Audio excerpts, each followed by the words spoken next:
Here's the Friday short for September 5th of 2025. The Trump regime and its cult followers in Congress are waging a multi-level attack on Michigan's economy and her economic future. The regime's insane tariff scheme is taking a toll on Michigan's businesses and working class. And I'm not just talking about the Detroit automakers who are dealing with higher costs for foreign parts, while the regime made a sweet tariff deal with Japanese automakers, thereby undermining American companies and American auto workers. No, I'm talking about small businesses in Michigan, the ones that MAGA Republicans always claim to care about, but their actions say otherwise. The CEO of Blitz Proto in Farmington Hills told ABC News last month that the Trump regime's tariffs, or even the threat of tariffs, resulted in rising costs ever since Dear Leader took office last January. The company makes prototypes for products like toys, medical devices, and car parts, and the Blitz Proto CEO says, thanks to Dear Leader's tariffs, they've been unable to lock in quotes on parts and components because prices keep going up,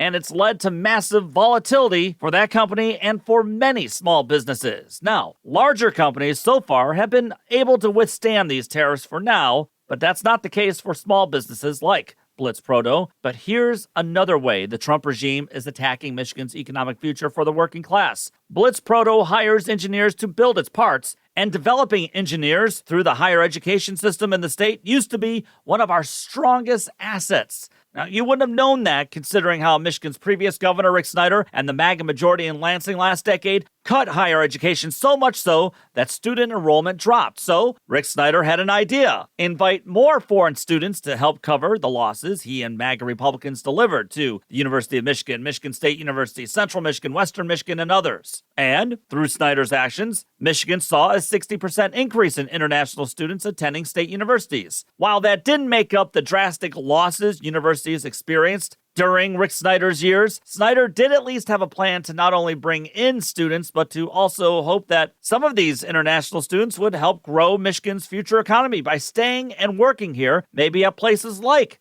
Blitz Proto. In fact, Michigan is one of the top 10 states in attracting international students to get their educations here. And it's something that continued under Democratic Governor Gretchen Whitmer, who also helped increase domestic enrollment in higher education thanks to her Michigan Reconnect and the Michigan Achievement Scholarship programs. And there's been a 3% rise in student higher education enrollment in the state, and we appear to finally be reversing a disturbing trend of dropping enrollment. But then the Trump regime decided to take a wrecking ball to that success by staging an all-out attack on higher education and more specifically on international students. Bridge, Michigan reports today that orders from the regime to enact an extreme vetting process has led to a devastating decrease in international student enrollment. Reporter Kim Kozlowski reports how my alma mater of Central Michigan University is bracing for a drop of 400 international students next year. U of M Dearborn is expecting to see a similar significant drop as well. Until now, Michigan housed around 38,000 foreign students, which not only helps our universities financially, but also helps the college towns financially. And thanks to the regime's actions, Michigan could now see a $230 million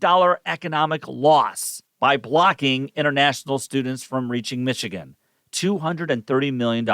It's all part of the regime's attack on higher education, in which it's slashing research funding, like for MSU and U of M. It's threatening funding for schools if they keep their DEI programs, and it's going after universities if their students protest Israel's genocide in Gaza. Right, so much for free speech and freedom of thought, as MAGA always professes. But there's more. The regime is looking into the social media activity of potential students, and that's delaying thousands from obtaining visas. How's that helping Michigan? Who voted for this? How is this helping Michigan at all? How is this helping our economy? How is this increasing our population, which many say that they are concerned about? As we deal with Dear Leader's economic disaster after another downer of a jobs report this month, where only 22,000 jobs were created, and we know Michigan suffers more in a down economy, how will attacking our international student population in the state help all of us? The bigger question, though, what has Dear Leader done to help Michigan whatsoever? leftoflansing@gmail.com is the best way to reach me. Follow me on Blue Sky, Facebook, the Gram, and Twitter. Subscribe to the show on the YouTube, and subscribe and give a good 5-star review of Michigan's premier progressive podcast. Go Tigers, go Lions, and take the battle to them.